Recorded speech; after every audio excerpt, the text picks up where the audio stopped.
the fuck is up, everyone? Welcome back to DFW Metal Mayhem, the most brutal podcast in the Metroplex. It has, again, been a long time. It's like as if every time I want to try and get this shit rolling, something comes up again. And yesterday, I had to go to the fucking ER of all things because I have a kidney stone. I had to miss Wu-Tang Clan over that shit. I'm still fucking mad about that. Still mad about that shit.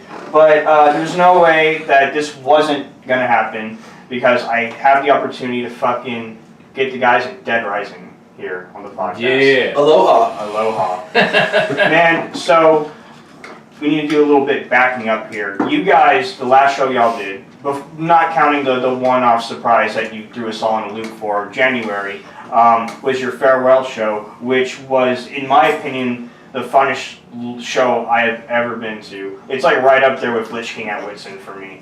And that, like, you guys pretty much played like your entire discography, right? Something from every CD, yeah. Yeah, for sure. Yeah, we had the mix from 2008, a couple songs from The Reign of Misery, and then we had 2013 was Catastrophic Consequence. We threw some of that in there, and then we had the 3 songs from the EP. Yeah, man. Played a lot. Reception. We played a lot. It was fun for us too, for sure. Yeah, and I mean, honestly, like, and that was like probably my only 3rd or 4th time seeing it because I came into the scene like around like that mid-2016 time. Yeah. So I didn't have a lot of chances to like get you guys, but man, for what I heard, you guys were my favorite local band when you guys were active by far. Appreciate it. Yeah, man. I really appreciate that, man. Yeah, it's like, because it's, for me, it was like a different taste of what TXDM had to offer. Because you guys kind of stood out. Because you guys didn't have like constant like blast beats throughout an entire song. You guys kind of kept it like a little bit slower, but like still really, really crunchy, kind of in a way. And I don't know, it was just a really, really powerful tone, and it's like iconic in like the local scene. Just Oh yeah, man. my Appreciate opinion it. on that. Hey, man, I'll drink to that. Hell yeah. I wish I could, but first of all, it's Sober October, and second of all, I have a little 3mm. Sober October. Yeah. I thought it was the vice versa. You know what? Honestly, Get fucked up October. honestly, dude, after I pass this shit, I feel like I fucking deserve a bowl. I feel like I fucking deserve one. You should, man. I've never had them, and I heard they're the worst. So Yeah, well, I have like a couple medications. I have this thing called Flonex that like opens up my urethra so that it passes a little bit easier. And they gave me hydrocodone Tylenol 3, which is like the same exact thing I took when I had my knee surgery. oh yeah, so Yeah. it's painful. So not only do you get an expanded urethra, but you get a nice high off of it too. So fantastic. A win-win. Yeah, I call that a win-win. Open the gates. Open the floodgates. All right, so let's take this all the way back to day 1. How did DeadRising form? God. I'll go ahead and head out. God damn. I think day 1 was just me and It was just you and Casey. yeah. Starting. If you want to really go back to day 1, it was Brian and Casey Yeah. jamming in a band. I was in a band with Casey as a guitar player in a band called Dismembered. And we were just starting to hit the local scene, had done a couple shows at like Curtain Club and just a few things like that. Then I joined a band called Lost as a guitar player. I thought the first band was Disassembled. Not dismembered. Oh, did I say Dismembered? Yeah, good. That's one of our songs. Yeah, that's one of our songs. My bad. Our medication is contagious. Wow, It's been that long. So yeah, Disassembled was the band, and then I was also in a band Lost. And so after I left that band, I went to Louisiana to work, and Casey and Brian had started jamming because he left Vicious Truth, and then Casey wasn't doing anything because obviously the other bands weren't together anymore. And so they started jamming. I came back from Louisiana to take care of my dad. He was getting worse, and I hit up Casey wondering what they were doing. They were still practicing the inches, so I was like, "Can I come by?" And he was like, "Yeah, sure, come on." Yeah. They were jamming. They had a singer, And Oh God! and I actually went up there and I was like, hey man, can I watch y'all practice? And they were like, oh well, our vocalist isn't coming up now because you're here. And I was like, what? And he was like, yeah, he doesn't like practicing in front of people. Yeah, dude was And weird. dude, this is real shit, dude. No bullshit. He didn't want to practice in front of anybody. Like it was closed doors, like practice only, right? Yeah. Like what are you gonna do at a show that's so extravagant? Yeah, and me and Casey were total opposite. We were like, anybody who wants to come. We're having fun and So, writing at the same time. Long story short, I was like, well, shit, if he's not going to be here, I was like, do you care if I just dick around on the mic some? In case he was like, you're a guitar player, what are you going to do on the microphone? And I was like, I just want to play around. So I started doing some vocals, and then next thing you know, they hit me up. It's like, hey, come to the practice. And I showed up, and I was like, well, where are your vocalists at? And they were like, we're looking at them. We want to start a band. And Yeah, we kicked the other dude out. Yeah, Quick. and they threw me under the bus and was like, "You're the man. Start practicing." Yeah. So, and at that time, I was doing inward vocals, which was completely different and new to the scene, and I got criticized a lot for it. And But you got a lot of pluses on it. but I got a lot of upside on it too. So It was definitely unique. We played our first show as DeadRising at Curtain Club in 2008. Paul happened to be at that show.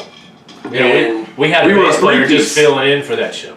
Okay. Right, we were just a three-piece at that time. Yeah, it's actually just It was just a guitar. three-piece. Oh yeah, you're right. It was just you're right. me, Because you, Boogie Phil later. played. Oh, okay, he played bass, but he was like he'd only played I like think one he show. was Yeah. at the rock star. And Paul came up and was Yeah. like, "Hey man, are y'all looking for a bass player?" He's like, "I play guitar, but I'm willing to play bass." And we were like, "Shit, we're trying out people." So Mind you, this was at the same time he was asking, like, shots of Jaeger. oh man, yeah, at the that's same right. time. This dude got I get you drunk enough to let me In your band. Yeah, that's basically what, dude. He got all of us so trashed that night. So- it was a good time. So he came to Inches of Mercury to try out, and like he brings his bass in and all that, and he sets it down, and we're like, "All right, man, let's go warm up." And he's like, "What?" And we're like, "Hacky sack." Like that's how we warm up. Like most regular people warm up on their instruments. We warm up playing hacky sack. Yeah.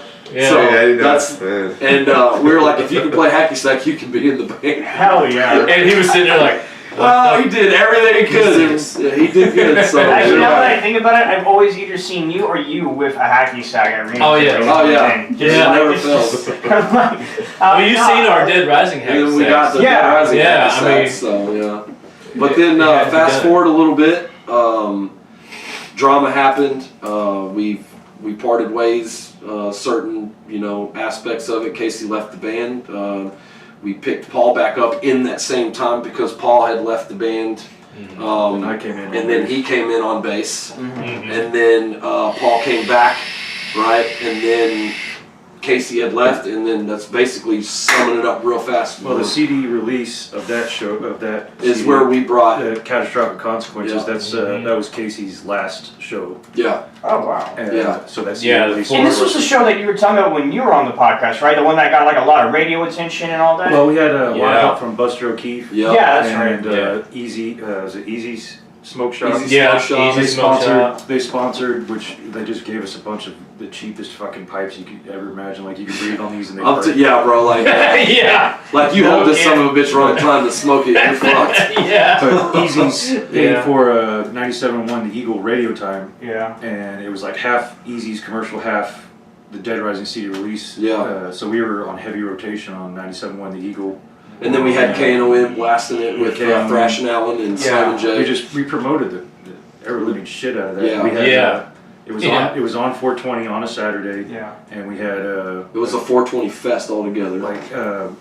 there was the first 100 people got a grab bag Yep. worth of stuff. You got the CD, you got a copy of the poster, you got blunts, papers, a pipe, Was there a sticker. shirt Hacky in there sack. or something? I don't know if Hacky we- sack? it was Yeah, a it was a hacky hacky sack was sack. in there. Hacky sack, yes. The first 50 people. We had doors were Or at 100. noon, and we had people around the rail club Yeah. at before noon. And Damn. the first band didn't even go until 4:20. Like that's almost unheard of nowadays. Well, it was really For local shows, yeah. It wasn't heard of It back is. then either. I mean, Yeah. it was, for a local band drawing more than some nationals, it was just because it was well promoted and we had a rolling contest with trophies. Like we had live glass blowers there. Yeah. Disc golf. Disc golf. Like if thing. you made it from a certain distance, you got a free pipe. Yep. Had a barbecue vendor out there. We really went off the gimmick of the whole 420 aspect, and it really, a lot of our fans smoke and we smoke. So it was marketed and promoted perfect, exactly how it needed to be. And we couldn't do it without Buster. Yeah, No. Buster did. Yeah. Buster, shout out to you, man. Yeah, man. For real. Yeah, kinda. That dude stepped out above and beyond Yeah. where most people would for us as DeadRising. Yeah, you really. But with the combination of that was our best show. I think we had upwards of 700 people for a all local show. 720 to be exact. I have the piece of paper. Yeah. And Bam Margera showed up there the night before. Oh, yeah. Left his own venue that he was playing at across the street to come over to our show. Yeah. Yo, that's I remember that, dude. nice. That was fun. I was like, yeah, man. Because Buster was like, come Fuckface over. Unstoppable. Yeah. That's his band was over playing across the street. Yeah. And, they finished and the whole band over to the rail and. Because I remember hearing about that show, and it made me think like, fuck, I wish I came to the scene early. But actually, the first time I heard about that was actually from Brianna, who was someone I was dating.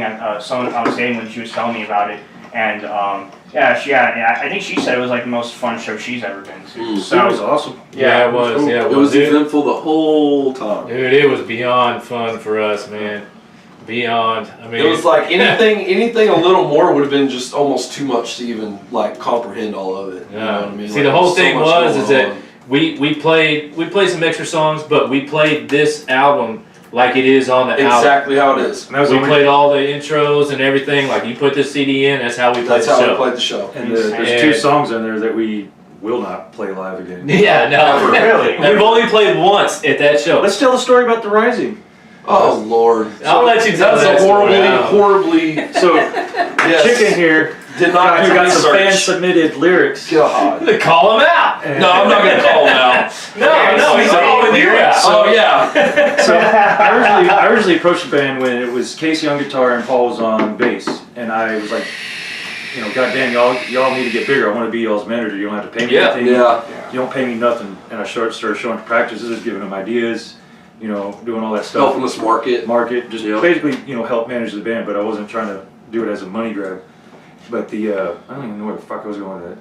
Anyway, I was That's how researching. that's how I got Yeah. introduced introduced to to the the band. band. Yeah. Is So that when I became the bass player, I helped out with lyrics as well. So what I did was research what we had, and when I looked up the lyrics for the Rising, I Google reverse searched it, and it's the Creed word for the Black Lantern. It's like basically already out there published. Yeah, it's like it's a comic It's- book, like Creed. Yeah. Okay. And the so lyrics are directly stolen. like word for word. And I was like, oh Hey, there's probably something you should have said. my God. we haven't played it since, and Yeah, we won't. we haven't reproduced the CD at all. There was 2,000 initial copies. We're down to 10 Yeah. after almost 10 years. So Yeah. Hell yeah. Well, I'm happy to get the last ones. Because like I ever since I've listened to the 3-song EP you have on Bandcamp, I literally have that once a week playing. It's like Well, we're Separated gonna from Ashes is probably like one of my favorite songs that a local band has made, period. we're gonna have Straight up. Awesome, thank you. We're gonna have the Thanks, physical yeah. copies of that at the show. Oh my god! Yes. Yeah! It's in totally non-fancy packaging. It's Yeah, this totally is like straight EP style, old Like- school, like in a paper sleeve. in a paper sleeve. Here you go. That's the CD. So. But you know what? There will be a physical copy. Hell yeah, So- that's gonna be sick. I'm definitely gonna grab one because because the main reason why we're here right now is because we're ready to promote the fucking Doomsayer Festival, and you guys Yes. are on day 3 of the Death Metal Night, and holy shit, I'm just gonna read you this fucking lineup that's on the 12th. You got fucking Acidification Infecta opening up, Macabre Eternal, who just put out a fucking solid ass demo. I believe Obscurity, fucking Ernie's really fucking good at everything. You got Asylum, fucking Cesspool, fucking Colby's doing double duty because of Steinax. Yep. Then Kill Everything. Yeah, Kill Everything. And who's like the top band? Because I didn't see. They missing a band on here. actually dropped. Yeah, they So had we're drums. headlining, Oh fuck yeah! which means we're gonna More songs. We have an 11 song set. Fuck yeah. So we're playing something from every release. Yeah. So basically, we're bringing it back. We're doing to more the- than we did at the farewell show. Yeah. Wow. Yeah, wow. Actually, I didn't even think about that, but yeah, you're right. Because we accidentally Maybe we should just devoured cut a Dead couple of Line. them songs out. Yeah. And that was on the. We felt so bad about that. Oh yeah, because they Actually, we do went on at like 2:30. Oh, you just had to rub it in more, didn't you? Yeah. No, I'm sorry. No, it was fall back. You know what I mean? So we Yeah. had that extra hour when it went. When it was 2, it was 1. Yeah, it was Track really one. one. Yeah. 'Cause Oh it yeah, went- that's right. Yeah. Yeah, but also the guy there, it was poor communication, not necessarily on our side, but there's they kept on moving us from the Ridgely Room to the Ridgely Theater, and then halfway between all the bands, they moved everybody to the theater. because they double booked the theater with some graduation. something ceremony. That's why it was a split show. But I mean, they're right across the hall from each. That's why it happened the way it happened. I mean, that show was packed. Even at the beginning, like when Vault Dweller and Empty Show were playing, that the room was fucking full. Yeah, no, it was Yeah, awesome. it was. Yeah. That's Definitely brought back old school days. Yeah, my first show with DeadRising was at Ridgely. Yeah. Yeah. Opening Yeah. for Dime Fetus. Yeah. And I only had a week and a half to learn the songs. Fuck. So Dude, I remember I had playing the tabs on show. my cab. Yeah. Not even looking at I'm turned around from the whole crowd. I'm like, He's reading tablature. I'm gonna play this right. If I'm gonna be up here, I either can put on a show and just blah blah blah blah blah, or I can play it right. And I And wanted it's funny because like to play it right. you got thrown under the bus getting into the band because we had a show coming up like I think. Oh man, Yeah, like a couple of weeks after. Corpus. Yeah, into Corpus. Yeah. So we're going out of town on a tour date and he got thrown in under the bus. I got thrown under the bus. I think you and Casey at the opportune time were the only two guys that were just Ready kind of for it. like Because we were always ready for it. We were always ready for it. and then Richie so it was jumped just in. like, He had to learn. He had to go or learn what? I'm fucking going. 8 songs in like 2 weeks. My So first show was when we went to Yeah. Corpus and we were running behind. We had to literally unload. Oh, we literally Go unloaded straight. onto the And stage, there we go. and we were playing like Dude, 15 minutes. It worked out great though. Wow. It did, man. Bro, there was people like bashing their head into these fucking 4x4s. Oh, I remember that, dude. At court, dude, these were some I mean, making themselves brutal old bleed. dudes, man.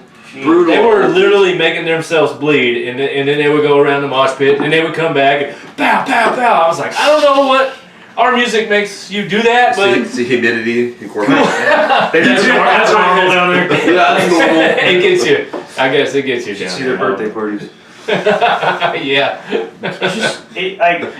It's just great that like this is what you're a part of because this entire festival from day one to day It's like Thursday to Monday, right? yeah. It's a big festival, man. Yeah, we're actually playing day 2. We're part of the thrash and black metal group, and as I said, I want to try and get all the true cult people to mosh. Starting off on a good foot with that Disentomb show. No kidding. Oh yeah, dude.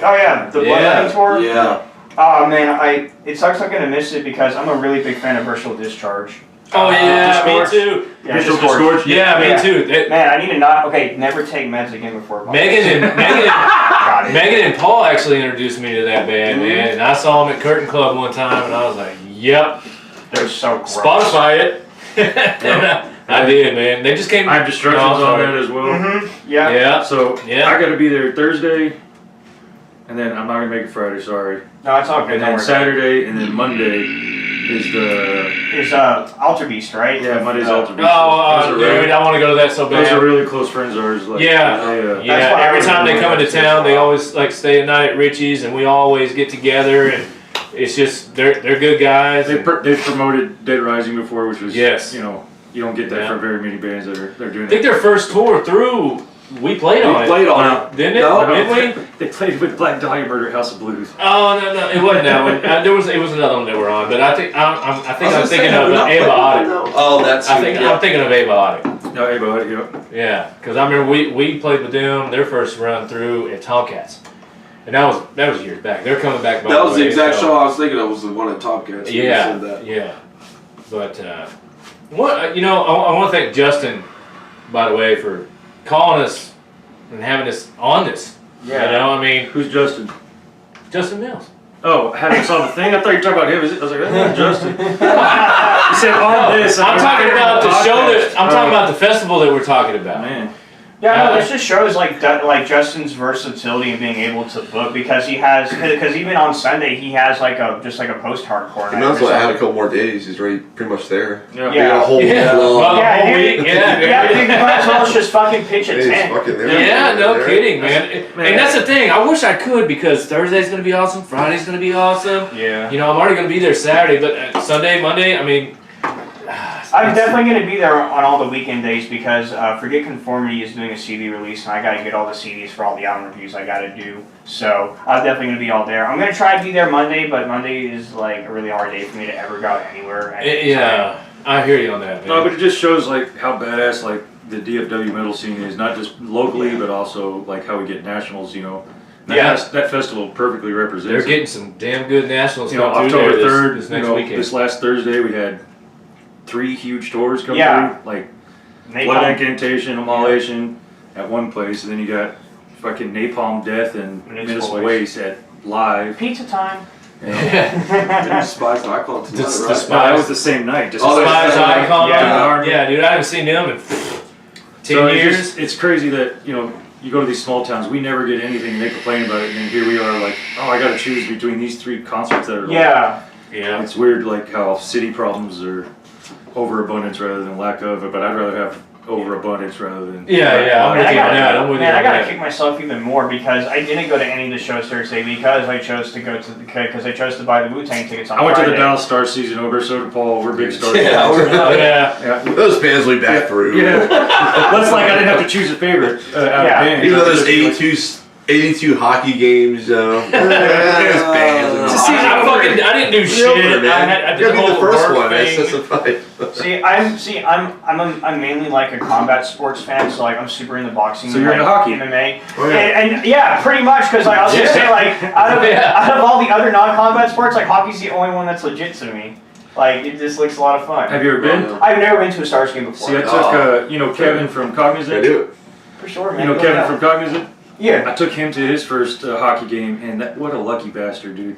There was 8 fucking fights. Holy shit! Against the Florida Panthers, and it was a hard-fought game, and then we ended up winning. And I upgraded my seats at that time to platinum level, so Whoa. like, his first experience was kind of... On mark. Was pretty Yeah, well, nuts. it's put the bar too high. You're never gonna... That was the most entertaining hockey game ever. 8 fucking fights. It was Yeah, crazy. he's like, I'm never going Isn't to there a that point one where again. there's He's like, I'm gonna be just no gonna more chuck that fighting? No, because you got it's a drama thing that happened. Roussel, who's no longer with them, he was a little angry little Frenchman, and he was next to a goalie, and he's always a dirty fighter, a dirty player. Yeah. And You're gonna see Megan's hand on the? No. Yeah, there it is. Megan's But hand, anyway, special guest. the goalie like pulled his own goddamn muscle, and Roussel was right next to there, so everybody on the team thought it was Roussel who hurt the goalie. Oh shit. So they started just beating his ass, and then they look at the video, and then so because they beat his ass for nothing when he really didn't hurt the goalie, it just kept on going back and forth, back and forth. It was fucking awesome. So I guess attacking the goalie is like even though you technically are allowed to do it, it's a taboo that you probably shouldn't do it. Or what? Definitely Touch the not. goalie? Yeah. They'll kill No, you. you don't touch the That's goalie. like the Queen Kill Anne you. of the team. It's like the quarterback. You know, someone puts a dirty hit on your quarterback in football, everybody's gonna Everybody's on it, yeah. yeah. Oh, it's on now. But it's even better in hockey because there's just because you have sticks and you Yeah. can hit them with them, and you got sharp blades on your feet. It's awesome. Oh yeah. football players are. And don't get it all wrong. You can't roundhouse somebody. Chuck Norris. Oh yeah. Why not? You Yeah. just can't, Brian. You can. You cannot. I mean, It's That not would gonna fucking hurt. Just Exactly. No, it's I not mean, that you it's not, did it's cut not his throat. fucking. what was it? Like Mallard 90s? Chuck back in the 90s was it? 90s. late 80s, early 90s. Yeah. This guy got his fucking throat sliced. Was he a goalie? It's Damn, going. Yeah. read that Because the whole- guy He fell, survived. Yeah. and the skate came up, and We talking about the You can 80s YouTube and it, man. 90s. There's like a puddle of blood instantly, man. I'm just gonna Google images. I want to see the video. It's finished, bro. Hey, that's a video. Oh yeah. Oh, yeah, dude, it's. Dude, I'm glad you I'll hadn't hold seen half the shit that he's done. Well, I used to not be squeamish, and there was a website called thatsfucked.com. I don't know if y'all ever heard of it, but it was the most fucked up site of like 2010, more than likely. Oh, man. And I remember there was a video called Shovel Dog. yeah, let's Oh, yeah. Yeah, I never yeah. saw No, that one I'm just before. gonna Did say he the do the title, shovel? and we're moving on. Yeah. Oh, never mind. I didn't see it. That is what made me I'll squeamish have to because look back at after I this. saw that, I was like, you know what? You know what? I'm just gonna watch Care Bears on fucking YouTube. I grew up on like rotten.com. Oh god. And there's a reason why them bitches ain't out there no more. Ogrish.com. Ogrish, yes. If you go to it, it links you to a live link now. All those fucking crazy snuff films. I go to like Ogrish had that shit. Yeah. yeah, you check out that best gore as well, Yeah, man. best gore. That's the best content. You like beheadings of cartel and Billy, such stuff, you know? There you That's go. the but shit. I'm still in gore. I guess you're not in gore of the day, huh? Dude, he doesn't cry. Oh shit. Oh god. Yo. Hey, that's Now, brutal. the zoom in, don't worry. Guys, this is Damn. so awesome. He You was all should totally he's see okay, this. right? Yeah, he lived. Yeah, he Okay. lived about for about a day. He survived. And that's like a carotid artery or whatever it was, by like that much. Yeah, I was about and he to say. survived it, yeah. Damn, that's Yeah, cause that's the main artery. Cause like in jiu-jitsu, when you're learning like chokeholds and stuff, they tell you that's what you need to cover if you want to put in the You want to kill sequence. somebody, okay. Yeah. Actually, it's kind let's of demonstrate, Paul. No, we're good. It's funny because I don't know if any of you guys really watch MMA on like a regular basis or not, but recently this dude named Jorge Masvidal fought a guy named Ben Askren who came into the UFC. Well, I know about Ben Askren. My son's a wrestler, so that guy's he's like former Bellator and ONE FC welterweight champion. Before he came into the UFC, he was considered the best welterweight to not fight in the UFC. Yeah. And he came in and he had like a fight against Robbie. He won that controversially, but then he was proud to fight Jorge Masvidal. And Jorge is like this dude from fucking Florida who actually was on Kimbo Slice's like Street Fighter videos. way I back saw in his the first day. fight against Oh, him. wow, yeah. That buff It was dude. from SublimeDirectory.com, the porn site. Do you know that was the guy. That was the guy that founded. Seriously, I know this. I know. It's like Let's go 101. No, if you Please see inform Sublime us. Directory, look up old Kimbo Slice films. You'll see Sublime Directory come on it. I think I remember that. It's a porn site. Holy shit. Really? That was one of the first Yeah. porn sites. That Red Light was. That's I what remember, formed you know, everything? reading the Yeah. articles on it. Internet has But arrived in a your porn hand. company founded Kimbo. That's and great. pretty much Wow. and pretty much got his shit out there. Yeah, so Jorge was like 18 at the time when he took a fight in Kimbo Slice Street Fights. Fought this dude who was like twice his muscle mass and fucking put a clinic on his ass. And so he was paired up to fight Ben. You know, Ben's a crazy shit talker. Oh, yeah. And does nothing but talk shit. And Jorge is like is like a take no shit kind of guy. So the fight took place, and it's the fastest knockout in UFC history because Jorge Lilly was just like standing back against the wall. Yes. I'm listening. So how fast was it? Yeah, tell us. 5 seconds. Damn. Oh yeah. Yeah. And Damn. That's a lot shorter than your story now. yeah. There you go. I'm horrible at storytelling. Sorry. No, that's not what he was saying. So Ben Askren is like a really, really dominant wrestler, and Jorge doesn't want any part of it. So like the moment the fight began, like Jorge just kind of like got off the cage and just started walking and just ran out full speed, flying knee to his fucking face and knocked him straight out. Shit. And I'm sure I'd be knocked out too. Hey, here comes a knee. Fuck. yeah. Hey, what do you want for lunch? Yeah, well, I'm knee? actually gonna try and like I'm gonna see if I can pull it up because that shit was fucking gross. I'm scared to watch that shit, man, because every time there's a leg kick, I'm expecting to Oh, snap. snap. Oh, man. Oh, yeah. You see so much of that. Did you see the Chris Weidman, Anderson Silva? I mean, Oh yeah. Here's the thing, man. Oh yeah. People, I don't watch a lot of that stuff at all, but people will post on Facebook or a tabloid like, watch the leg snap off so and so. I'm like, click. Paul's like, Why not? But I won't watch it. See your legs Yeah, but I won't watch it. Sure. Why not? Because I see him do the shin kicks, and it's like my knee starts like, oh my. Yeah, so if anyone wants to see it, this is fucking crazy. Man. It's like, well, they need like blood sport training. Jean-Claude. Hey, how you? Oh. He looks like he's ready for a good time. Somebody get hurt or something? 5-second knockout. All right. Flying knee. Oh, he go.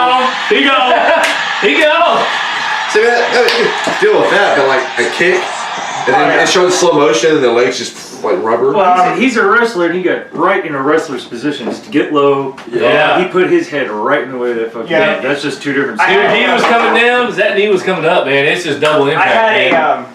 when I was fighting an amateur MMA when I was in college, I had a teammate of mine who was doing Muay Thai fights, and he fought for XKO. Yep. And he had some fucking crazy good ass kicks. And he was fighting this one dude, and it was like into the second round, I think, and he just threw a head kick. And it was strong. The dude blocked it, but it was so fucking hard, he broke the dude's arm. Oh, wow. And in the replay, you could see like his arm kind of fold back a little bit on his leg. Yeah. Oh. So those guys, how do you think they would do in a dying fetus pit with all the local pit crews? Oh shit.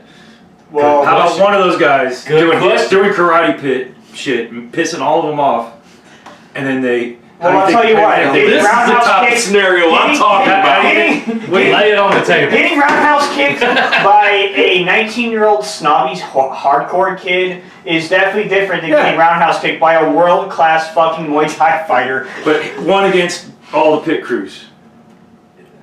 If they all decide to say fucking and barrel at him, Yeah. if it's like a high-level guy, he's gonna be knocking out some of those dudes before it's over. I would like to see Some of them. So, but He's outnumbered. Okay, how many MMA fighters very good would it take to take on all the pit crews and win, like an actual fight, with music going at a show, with like a music dying going at a fetus show? show? What pit crews now? So we're trying to censor something here. All I just know all is together. Just all all I know together. is that pit crews would never fucking give up. You better knock them the fuck out cold, or else they're just gonna keep coming after you. Dude. You know? I'll break it Yeah, down I'm out. by each group. Okay, greasy sloths. Wait, shit. do they count? I heard about this recently. For okay? padding, maybe for padding, if someone falls out of the pit, they hit a nice soft little. Tyler, a nice little soft Tyler Berry. Yeah. Okay, so the pit bulls really aren't. I mean, like, I guess they're around, but like they're not at shows that much. So do they even count? I just said pit crews. Oh, well, I'm gonna be. Just throw them in there. If they're pitting something, throw them in there. It would probably take two for the Hell House kids because all they do is walk in a circle. They really don't mosh. The pit demons, you got a lot of crazy pit demons. They got a lot of big pit demons. So, and if that's like A lot of them were pit bulls, or yeah. Word. That's still- That's another podcast. you don't put on another shirt. All of a sudden, I'm scrawny now. You can't do anything. It's the same. I think there's about Yes, Paul. 20, Yes. like high 20s, early 30s in the numbers of the demons right now. I don't exactly know. But they still kicking ass, taking names. Oh, yeah, no, I for sure. see it on videos, man. I'm not there a lot. So, but maybe. Keith Kappa's the ones that's doing those shows. It's all Yeah. pit demon So, shows. you know what? Let's half the numbers. So, it would probably take half the number of, like, good trained MMA fighters just to murk them all. Yeah. I'd probably say that. That's respect, Dizzy. I love you. Don't punch me. yeah. Well, he'd be the last one standing. Oh, yeah. But I mean, he said it. We didn't say it. Okay. Yeah. I hope you're there Saturday. Well, I was trying to transition from fighting back to music, so. Yeah. Let's do it that way. I don't know how that really worked out, but It didn't work out what are because we I talking shit the about? bed on it. What are we talking about next? Because I'm kind of lost. So now. actually, let's go from this way, and we'll work our way this way. Oh, What are your influences when it Oh. comes to the instrument that you play? Like, who did you listen to that made you be like, fuck, that's what's up. I want to do this shit. Oh fuck. You gotta make me think and stuff. We can come back to Yeah, it you should if end want. it. You should I was end about to with say you probably should have started with me. Okay, go for it. Yeah. You know, Because So- honestly, you said that you were a guitar player. When I first saw you sing, I would have never thought that. Yeah, didn't never say I was a good guitar player. I just said I was. He didn't say you were At least good you are. Well, I mean, touche. The drum set that Scorcher Touche. uses, I've had since I was 14 because I was wanting to learn the drums, and I completely shit the bed on learning the drums. So now that's just used for the people who can actually play drums. Right. yeah, Paul. Ah, shit. I've learned everything I know from him. That's right. Yeah, so Oh man. Band influences, vocalist. Man. Gotta say Oceano. Matt, quick story. Mitch from Suicide Silence We were at what? It was Ridgely. Yeah, it was at Ridgely. It was Suicide Silence, Whitechapel, Oceano. Dude, he was flying that night, dude. Man, Mitch. all kinds of different bands, but Mitch was actually side stage watching us jam. And I think it was the Metal Up Your Ass or something. Yes, Metal Up Your Ass tour. That's right. Yeah, Carcass is on. Carcass is the headliner. Remember That's that? right. Oh yeah. Good hall. Nice Remember memory, that, Paul. man. Yeah, originally had some good shows back in the day, man. We were in the back, and I saw Mitch getting. He was sitting. Y'all know that step right outside that loading dock. Oh yeah. A real big step. Everybody would sit on it. Remember this? Yeah. And he was sitting down, and I walked up to him, and I was like, "Hey, man," I said, "Mitch, vocalist for Suicide Silence," and he just kind of laughed and looked at me. He's like, "Yeah," and I was like, "Man, I just wanted to say thank you for sitting side stage. I said that you're a big influence in my life as far as vocalist." And he was like, "Oh, right on, man. Yeah, y'all are fucking killing it." And I said, "I gotta ask you a question." I said, "Do you strictly do outward vocals?" And he was like, "Yeah, inward vocals are for pussies." And I was like, You're like, damn. Lie to him. I was Just like- lie. I was like, "Oh shit!" And I was like, "Fuck it." I was like, "You do know you just kind of contradicted everything that you said, right?" And he was like, "What do you mean?" And I was like, "Well, everything that you heard tonight was by an inward vocalist." And he just kind of looked at me and he's like, "You're fucking kidding, right?" And I was like, "No," I was like, "I only do inward vocals." I said, "That's just how I learned to do it." And so like everything on the Reign of Misery album is all inward vocals. That has a mixture of inwards and more inwards than outwards. And then Idolatry of Deception, the EP, has more outwards than inwards. Yeah. And so he told me, he was like, "Dude," he goes, "what you're doing is awesome." He goes, "But if you can learn both," he's like, "you'll be doing stuff that nobody else is doing." And so I took it upon myself at that moment to start pushing towards outwards and got better and better. And then they throw stuff at me of like, "Hey man, listen to that. I want you to try to push in, more guttural or sounding this way or that way," and then throwing our own influence into whatever it may be the sound that. And I try to work with them on that too, because I only do outward vocals.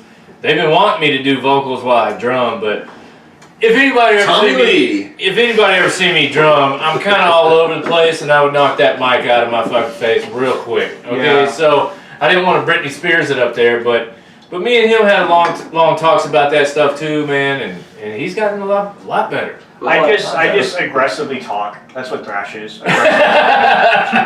Yell.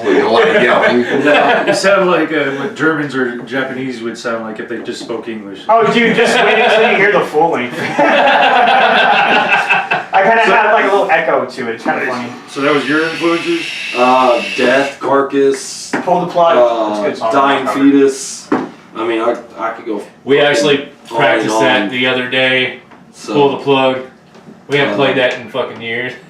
We barely got through it, but yeah, we did it. We got through it. We got through it. We actually birthday, death day too. So what was the original question? The musicians or musicians and/or bands that have influenced to what you play.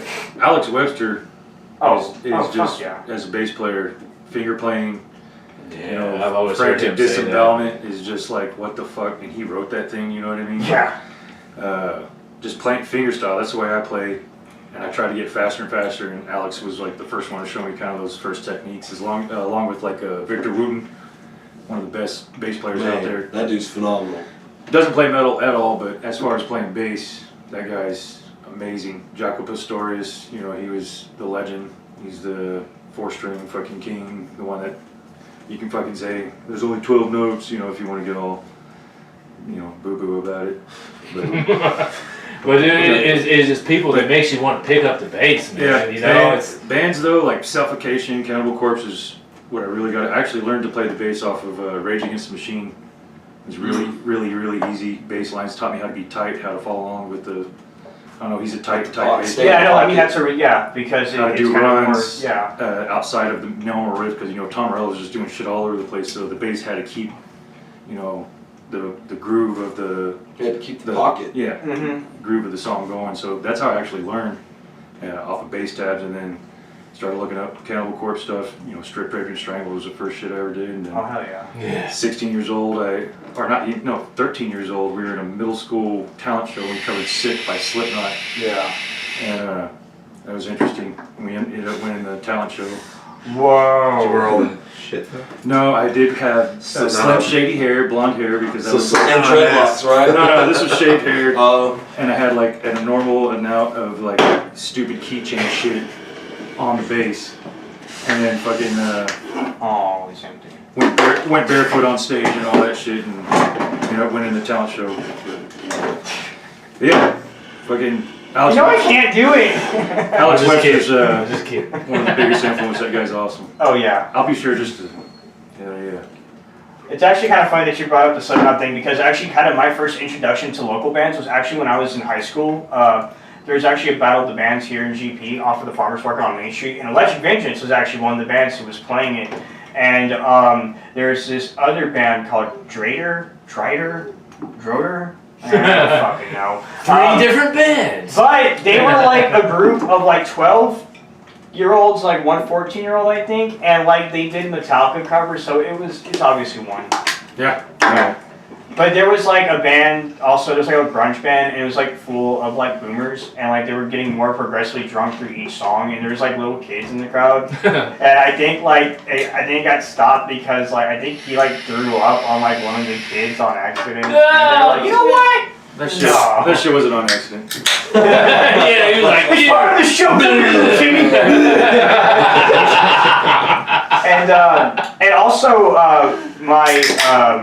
there's another band that was just my friends, and they were doing Trivium covers.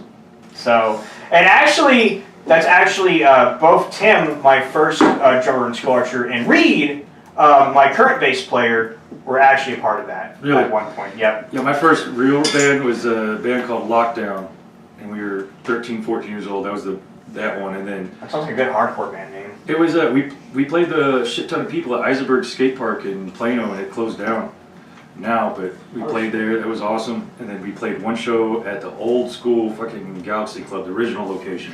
Whoa. Oh, yeah, dude. Not the second one, but the first one. That's insane. I I remember playing I there. was 15 years old and got kicked out after we were done playing. Like, we could go in there and play our set, and then We hit it out. Yeah. I remember playing Galaxy Club, dude. I was in Vicious Truth before DeadRising. That's where I saw with- y'all. Yeah, for the first time ever. we played with Black Dahlia, Throwdown, and the Red Chord.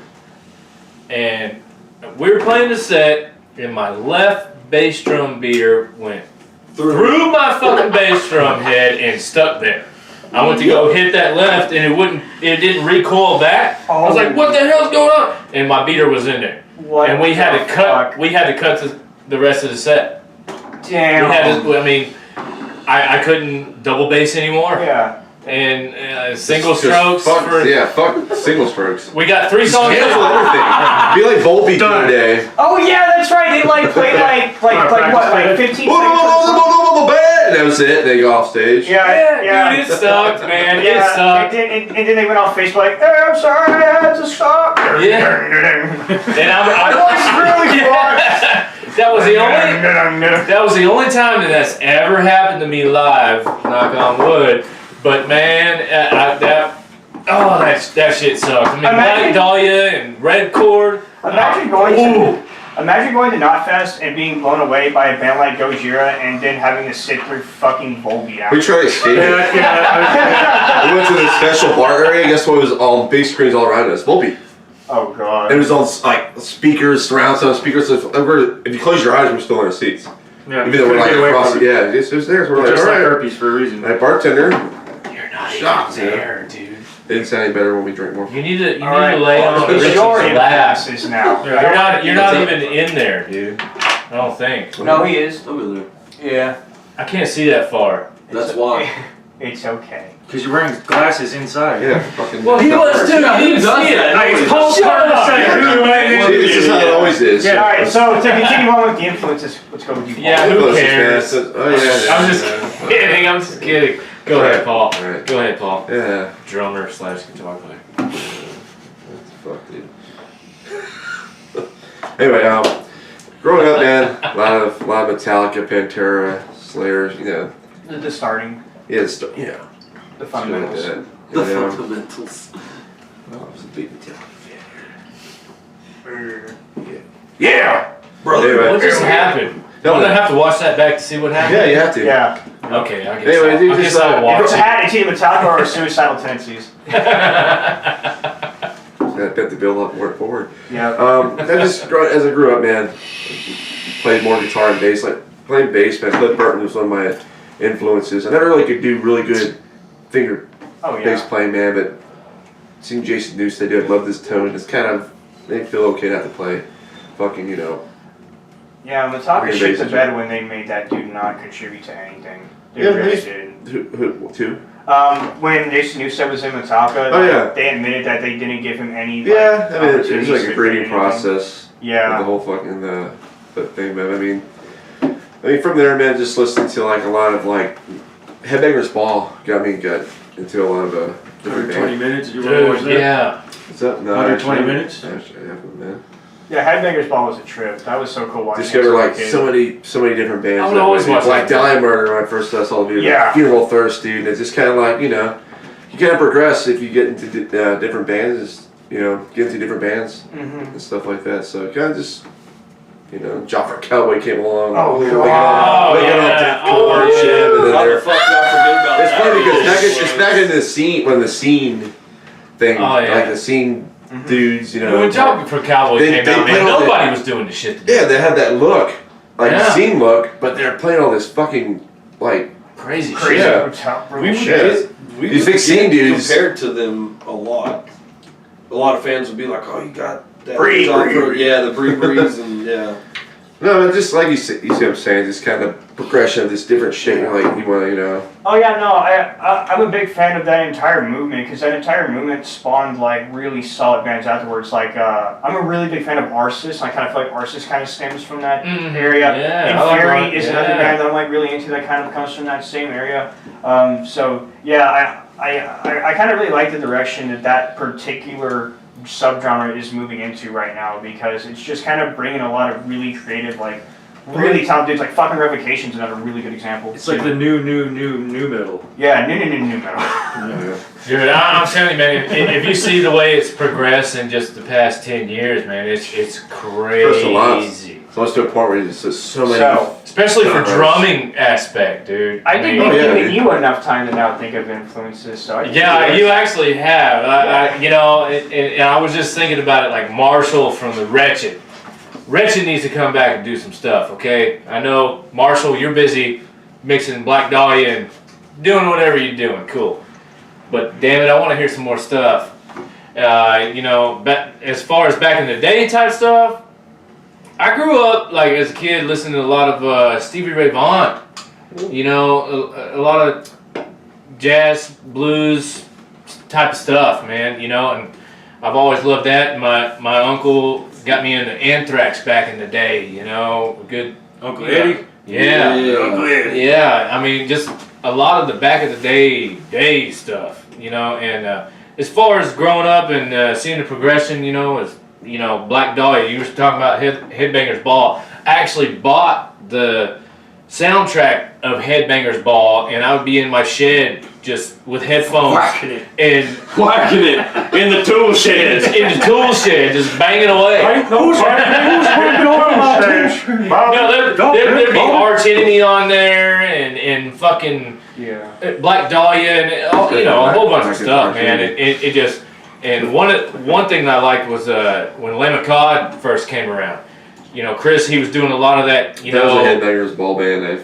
Yeah, and you know, Chris, he would do a lot of those double bass, like, you know, switching up stuff, and that really brought me in. And he knows what I'm talking about with that when he first started trying out. But no, I tried out for Vicious Truth before.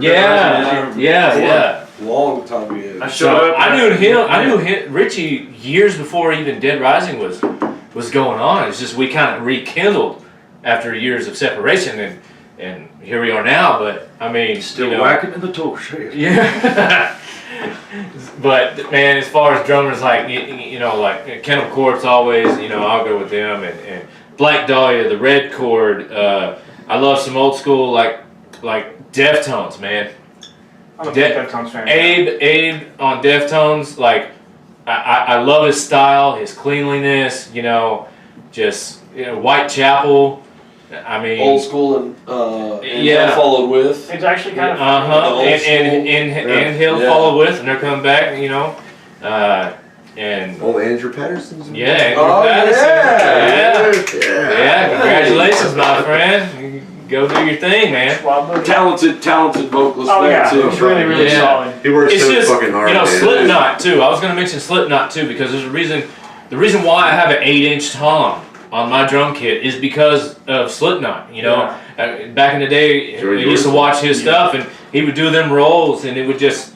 I just love the. You know, just everything that he had with it, man. His new band isn't you could bad. do so much with it. Vimic, you know. What's that? His new band isn't bad. I think they call it Vimic. I haven't heard it. They're not bad. They're not bad. It's not as brutal as like old Slipknot, but you can. I mean, it's still him on drums. It's still it's still a really good spectacle. So guys, kind of I guess the last thing we need to get to here is that obviously you guys coming back and doing this is a really big deal in the scene. It's like one of the most hyped things. It is the most hyped thing about Doomsayer Festival.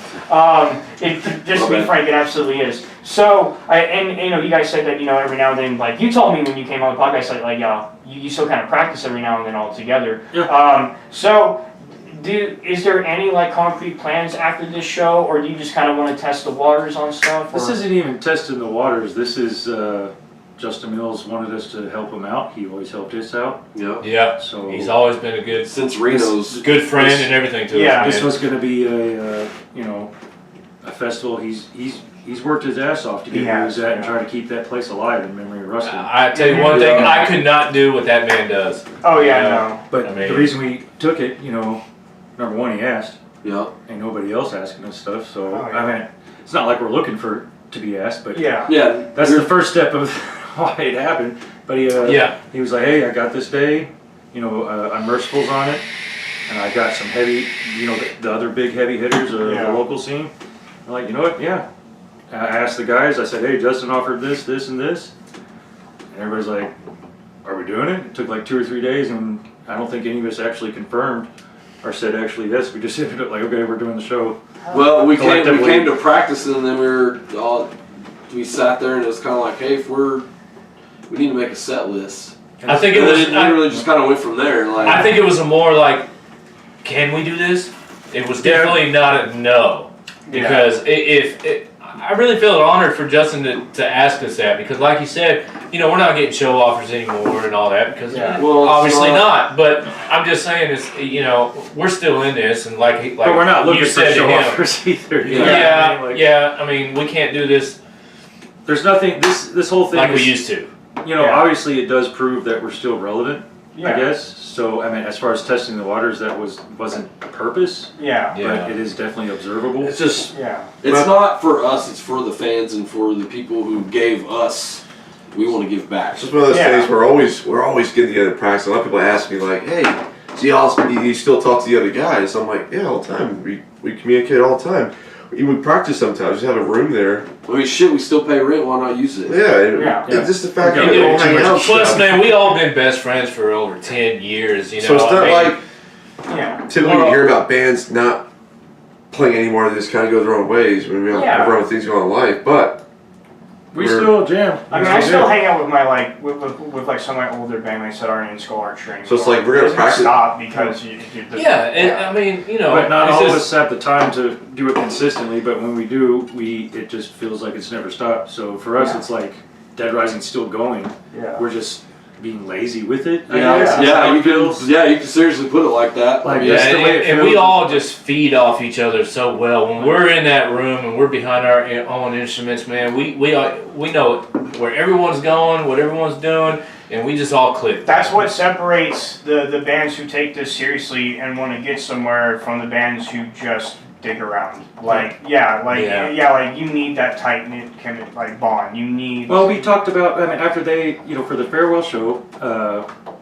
you know, me and Paul are available to tour, and that's why we're in I'm Destruction. You know, because we can be part of a band that can do that kind of stuff. At the time, his dad was sick. You know, he couldn't leave his. I remember him leaving after shows.